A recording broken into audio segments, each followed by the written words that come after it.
Welcome. My name is Christopher Peter. The NFL released the 2025 season schedule last week. I am going to discuss the schedule for my Philadelphia Eagles. But, first, let us discuss some of the schedules around the league.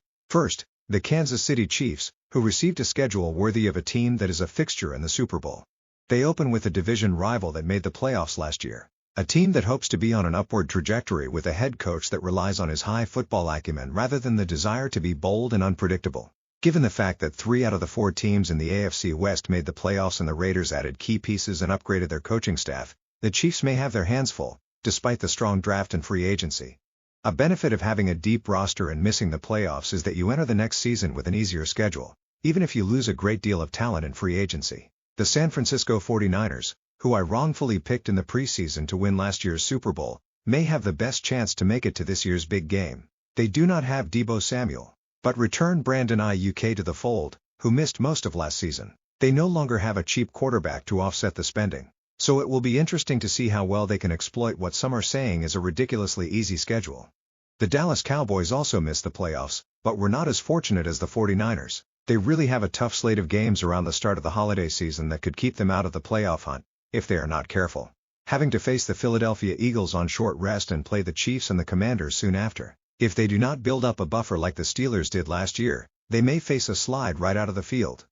The Steelers have a challenging road ahead as they do not have a starting quarterback yet, but it seems like the NFL is betting on Aaron Rodgers taking up that challenge. Why else would the Steelers open up the season in New York against the Jets? Well, in New Jersey. Mason Rudolph leading the Steelers into the season just does not give fans any reason to have any hope. Mike Tomlin has not experienced a losing season, but he usually has some direction at the most critical position in all of sports.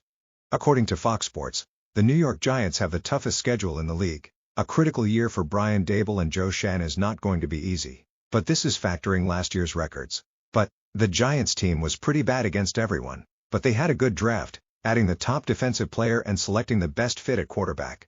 The Detroit Lions and the Chicago Bears are tied for second in the rankings for difficulty in schedule. The Lions lost their offensive coordinator to the Bears, who will be able to impact their season twice a year. The Lions were the top overall seed last year and got thoroughly handled by the Washington Commanders. For a team that has been a consistent playoff team, the Buffalo Bills have a relatively easy schedule. The Bills should be expected to win the AFC East again. The New England Patriots may be better, but the Bills' experience and talent may give them the slight edge this season, although the Patriots have the third easiest schedule. The division could be competitive as former Patriots player Mike Vrabel returns to Foxborough as its head coach. They had a significant amount of cap room and they spent a good deal improving their roster. The culture should change with the new regime. Expectations are high for the former dynasty, but the Bills may still stand in their way. Remember, the NFL is not like the other leagues where everyone plays everyone at some point in the season. Every week matters in the football season and teams evolve over the course of 18 weeks. The strength of schedule in these rankings are based on last year's records. When the games start to be played, the strength of schedule may appear completely different. But there are some teams that are difficult opponents regardless of what year it is. And sometimes, the timing of when you face a team matters. For instance, I would not want to be the team that faces the 49ers, Ravens, and Eagles in successive weeks. The roster may not survive the physicality of those games. Not saying any team is an easy opponent, but certain styles can have an impact on the following weeks.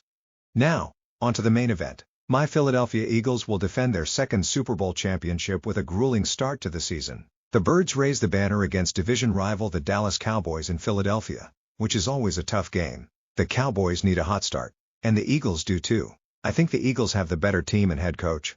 Because afterwards, the Eagles travel to Arrowhead to once again face Andy Reid and the Kansas City Chiefs in the rematch of the Super Bowl. For quite some time, we struggled against our former head coach, but the Eagles have won the last 2 games against Big Red. They have home field advantage in this matchup and every reason to be motivated. The following week is another playoff rematch, coming back to the Link to host the Los Angeles Rams, who nearly ended our season, if not for Jalen Carter's great finish to the game. The Rams have invested in their roster as they are making one last run with Matthew Stafford at the helm, but the Eagles have the better team. They hopefully will be at least 2-1 at this point in the season. Before they go to play the Tampa Bay Bucks, who for some reason have our number. The Bucks were the last team to beat them before they went on that run of wins. For some reason, the Bucks have been our kryptonite and Todd Bowles finds clever ways to defend against our attack. We face the Broncos at home before 2 out of 3 games against the Giants, who may be starting Jackson Dart at this point.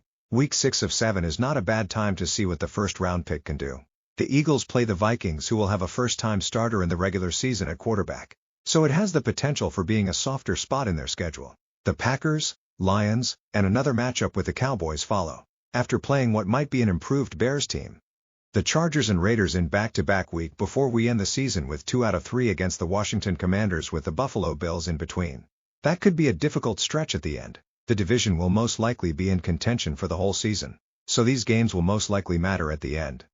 I think the Eagles have a really good chance to continue their dominance, and they could be the first back-to-back division winners since they did it a long time ago. I think they have one of the best, if not the best, rosters in the league, and if they all stay healthy, it could be a good year for them. There will be some questions as we have a new offensive coordinator and lost a great deal of veteran experience in free agency. But I think the Eagles have always handled the transition of veterans to new talent pretty well, and I think the switch to a new offensive play caller is different than what happened under Brian Johnson, where the Eagles were coming off a Super Bowl loss and there was a great deal of pressure to return and prove that they could win. I never really thought it was all Brian Johnson's fault, but the situational pressure the team seemed to place on their own shoulders to right a wrong. I think this time around, we have an offensive coordinator that has been part of it all and understands what will work and the players that he will be coaching. Also, there is not that pressure as they are coming off a Super Bowl win. There will be room for growing pains. Of course, we want another Super Bowl and to maximize every moment. But the long term is also important, and the Eagles showed that by extending our leader in Nick Sirianni. Philly is not an easy place to coach, but I think he matches the intensity of our fan base. And, most importantly, he is good at his job. The journey started off rough with an awkward press conference and some messaging that went over some of the people's heads, which I always thought was great motivational and foundational thinking. The dog mentality, the analogy of planting the seeds that will eventually bloom into something beautiful. All things that some did not understand but we are seeing play out.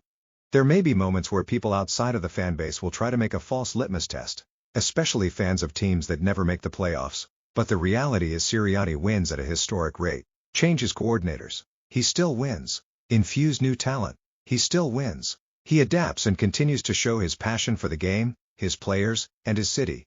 Now, he did not just get us to another big game, he won it. The first Eagles coach to bring us to 2 Super Bowls and only the second to win us 1. All the while making the playoffs every single year. Mike Tomlin never had a losing season. Neither has our guy. Congratulations, head coach Nick Sirianni. A big thank you to the audience for experiencing this podcast. The Christopher Peter Review, your source for an economic perspective on salient current events. Please continue to visit the Christopher Peter Review at www.crcreview.com for more, or subscribe on YouTube. Thank you again and talk to you next time.